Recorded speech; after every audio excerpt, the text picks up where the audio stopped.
మరి అదే విధానంగా ఇక్కడ పురాణంలో శివ పురాణంలో కూడాను ఒక దాసుడు ఉండేవాడు. దాసుడు. ఒక దాసుడి పేరేమో తులసీదాస్. తులసీదాస్. అయితే ఆ! అప్పుడు 1600 శతాబ్దంలో ఆయన ఏం చేసేవాడు అప్పట్లో అంటే 14, 15, 16లో ఆ ఒక పీరియడ్‌లో పుట్టినటువంటి తులసీదాసు హ్మ్. ఉండేవాడు. ఆయన ఏంటంటే ఒక బ్రాహ్మణ కుటుంబంలో పుట్టిన తర్వాత ఆయనకు ఏదో ఒక గండం ఉంటుంది. గండం. గండం ఉంటుంది. హ్మ్. అయితే ఆ గండం ఉంటే ఈ కొడుకు మీ ఇంట్లో పెరుగుతున్నాడు అంటే మీ తండ్రికి అపమృత్యువు తప్పదు అని చెప్పిన తర్వాత వాళ్ళు ఏం చేస్తారంటే ఒక దాసికి ఇచ్చేస్తారు. ఓకే. ఆ తులసి దాసిని. హ్మ్. ఆ దాసికి ఇచ్చిన తర్వాత ఆ దాసి ఏం చేస్తుంది కొద్దిగా పేదతనం మీద పడటం వల్ల ఒక మంచి ఘడాపాటి అయినటువంటి అప్పుడంతా పాఠశాలలు అన్నీ కూడాను ఒక హ్మ్. గృహంలో ఉండేది. దాన్ని వేద పాఠశాల అంటుంటారు. హ్మ్. అది కాశీలో ఉన్నవంటి పట్టణంలో తీసుకొచ్చేసి మళ్ళా చేయటం అనేది జరిగింది. అలాగా ఆయన మంచి వేదం నేర్చుకొని అన్నీ చేసుకున్న తర్వాత కాశీలో ఒక మహిళతో వివాహం అవుతుంది తులసిదాస్‌కి. ఓకే. ఆ మహిళ ఎలా ఉంటుందంటేనమ్మా, ఊర్వశికి తక్కువ కాదు, మేరకు ఎక్కువ కాదు. హ్మ్. అంతటి సౌందర్యం. 2 విరబూసినట్టు అప్సరసలా ఉన్నారు. అప్సరసలాగా హ్మ్. ఉంటుంది. ఆవిడ కట్టినవంటి చీర కావచ్చు, ఆవిడ ఎటువంటి చీర కట్టినా ఒక మైమరిపించిపోతుంది. ఆయన హ్మ్. ఆ ఒక భార్య మత్తులో ఉండిపోతాడాయన. ఏవండీ? హ్మ్. ఎంతగా ప్రేమిస్తాడంటే, ఆయన క్షణం గూడా వీడకుండా ఆ తులసిదాసు ప్రేమించి ఉంటాడు. ఒకప్పుడు ఆవిడ గారు గర్భధాల్చిన తర్వాత పుట్టింటికి వెళ్తుంది. ఓకే. పుట్టింటికి వెళ్తుంది. వెళ్ళిన తర్వాత ఆ కందులో ఏదో ఒకటి కాగితంలో రాసి నేను ఇట్లా మా పుట్టింటికి వెళ్తున్నాను, ఉండడానికి లేకపోతున్నానని చెప్పి వెళ్ళిపోతే అప్పుడు తులసిదాస్ గారు వేరే ఒక కార్యక్రమం వెళ్ళి రావటం. హ్మ్. అప్పుడు అక్కడ ఆ కార్యక్రమం చేసేటప్పుడు ఆమె చూసిన తర్వాత ఆమెను చూడలేకపోవడం, ఆమె ఉండలేకపోవడం, ఆ రాత్రంతా ఉక్కిరిబిక్కిరి కావటం, అసలు వాళ్ళ ఆ భార్య మీద కొంత వ్యామోహం రావటం అనేది జరుగుతూ హ్మ్. ఉంది. అప్పుడు ఏం చేశారు తులసీదాస్ గారు, ఆ రోజు భయంకరమైనవంటి వర్షము.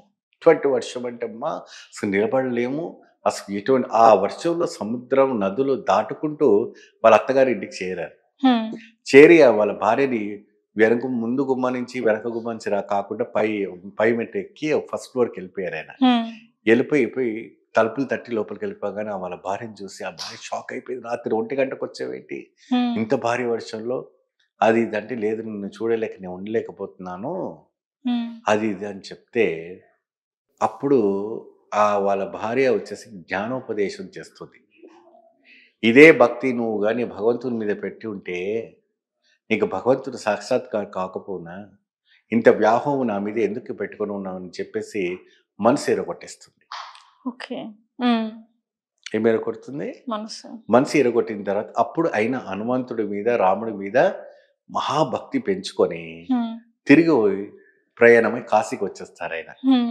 అప్పుడు మొఘల్స్ వీళ్ళంతా కూడా ఏం చేసేవాళ్ళు, మన హిందూ సనాతన ధర్మాన్ని అన్నీ కూడా నాశనం చేయటానికి ప్రయత్నం చేస్తున్న సమయంలో తులసీదాస్ గారు నిర్మాణం కోసము ఆయన కీర్తనతో, ఆయన యొక్క భక్తితో పూర్వ వైభవం కోసం ప్రయత్నం చేస్తున్నాడు కాశీలో. మన పూర్వం వైభవం కాశీ నిర్మాణం, మరి ఆంజనేయ స్వామి నిర్మాణం, హ్మ్. సంకటమోచన నిర్మాణం ఇవన్నీ కూడా చేసేవాళ్ళు. అయితే ఇక్కడ వాళ్ళది ఉంటారు కదా! అప్పుడంతా మొఘల్స్ వాళ్ళది హ్మ్. సాంప్రదాయం హ్మ్. కదా! హ్మ్. హ్మ్. అప్పుడు వెళ్లి ఇక తులసీదాస్ గారు మనము ఇక్కడ కూర్చుతున్నాము. ఆయన నిర్మాణం చేస్తున్నాడు. ఇలా చేస్తుంటే బావుండదు కదా! ఎట్లా అంటే ఆయన పట్టుకురండి అని చెప్తారు. నేను చేసే తప్పేముందని ఆయన సభలో పెట్టి నేను చేసే తప్పు ఏం లేదు. నేను నా ఒక సనాతన ధర్మాన్ని నేను నిలిపించుకుంటున్నాను. పూర్వం ఆలయం అంతా నిర్మాణం చేస్తున్నాను. నేను చేసే తప్పైతే నాకు ఏ శిక్షణ వేయండి. ఆ పరమాత్ముడే చూసుకుంటాడని చెప్పి తులసీదాస్ గారిని ఆ ఒక కారాగారం అనేసి ఒక జైల్‌లాగా ఉంటుంది. చాలా చీకటైన ప్రదేశం. హ్మ్. ఆ ప్రదేశంలో ప్రవేశిస్తారు. ఆ ప్రవేశించిన తర్వాత అక్కడ ఆయన ఏం చేస్తారు, నేను రాముడి కోసం ఆలయం నిర్మాణం చేస్తున్నాను. హనుమంత నువ్వు ఇలా చూసుకుంటూ నువ్వు ఇలా ఉన్నావా నన్ను? హ్మ్. ఈ విధానంగా నన్ను బాధ పెడుతుంటే నీకంత సంతోషంగా ఉందని చెప్పేసి ఆయన 40 అధ్యాయాలు ఆంజనేయ స్వామి పైన రాయటం అనేది జరిగింది. ఓకే. ఎంతమ్మా? 40. 40. అయితే హిందీలో దాన్ని చాలీస్ అంటారు. హ్మ్. 40ని ఏమంటారు? చాలే. చాలీస్. దాని హనుమాన్ చాలీసా అని పేరొచ్చింది. ఓకే. హనుమాన్ చాలీసా పేరు ఎందుకు ఇప్పుడు అర్థమైందా? ఆ! ఈ అర్థమైంది. తులసిదాస్ గారు 40 అధ్యాయాలు రాస్తారు ఆ జైల్లో కూర్చొని. అప్పుడు ఆయన విశ్వరూపముగా కొన్ని వేల వానర రూపంగా ఆ కోట మీద వచ్చి అక్కడ ఉన్నవంటి అన్నీ కూడా ధ్వంసం చేసి తులసిదాస్ గారిని బయటికి తీస్తారు. అప్పుడు హ్మ్. అక్కడ ఉన్నవంటి కొద్ది గొప్ప బతికున్న వాళ్ళంతా వచ్చి మొత్తం వానర సైన్యం వచ్చి మొత్తం కోటంతా నాశనం చేసిందయ్యా! నువ్వు ఎంత భక్తుడవని మాకు ఇప్పుడే నిదర్శనం అయిందని చెప్పి అప్పుడు తులసిదాస్ గారు ఇక్కడ కాశీ విశ్వనాథుడు మన సంకటమోచ హనుమాన్ నిరంతరంగా ఉన్నారు. అంటే హనుమంతుని పూజించడము, శివుని పూజించడం ఒకటే. అంటే ఓకే. శివుడు హనుమంతుని ఒక అంశే. ఓకే. ఆయన అంశలో జన్మిస్తాడన్నట్టు. ఆయన బీజంలో, చెమటలో జన్మిస్తాడు ఈయన. అంటే బ్రహ్మ యొక్క నుదిటి నుంచి శివుని జన్మించారనేసిగా. యొక్క చెమట నుంచి రుద్రం అంటే అవతారం కాబట్టి. ఇది బ్రహ్మ యొక్క సూత్రం కాదు. ఓకే. ఇది ఆ రకమైనటువంటి అంటే చాలా మందికి తెలిసిందేంటంటే గురువుగారు శివుడు అంటే బ్రహ్మ యొక్క నుదుటి నుంచి వచ్చిన వ్యక్తి శివుడు అని చెప్పేసనేసి అనుకుంటారు. ఇక్కడ శక్తి 3 రకాలుగా శక్తి ఉంటుందమ్మా. ఓకే. ఒక రాజరాజేశ్వరి, హ్మ్. ఒక బాలత్రిపుర సుందరి, హ్మ్. ఒకటి లలితాంబిక. లలితాంబిక. హ్మ్. రాజరాజేశ్వరి వచ్చేసి సగటు మూలగానికి జగత్తు. హ్మ్. ఆవిడ మూడో కన్ను నుంచి భస్మం కూర్చిన తర్వాత 3 భాగాలుగా చేస్తుంది. ఓకే. 3.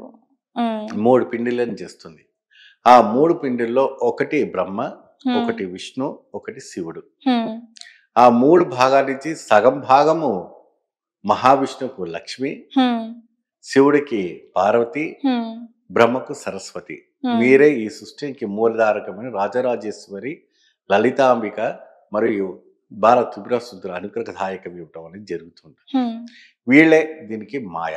ఓకే. ఈ మాయకు సృష్టి అది. అయితే బ్రహ్మ ఎక్కడి నుంచి బ్రహ్మ మూలం నుంచి ఎట్లా పుడతారు? ఓకే.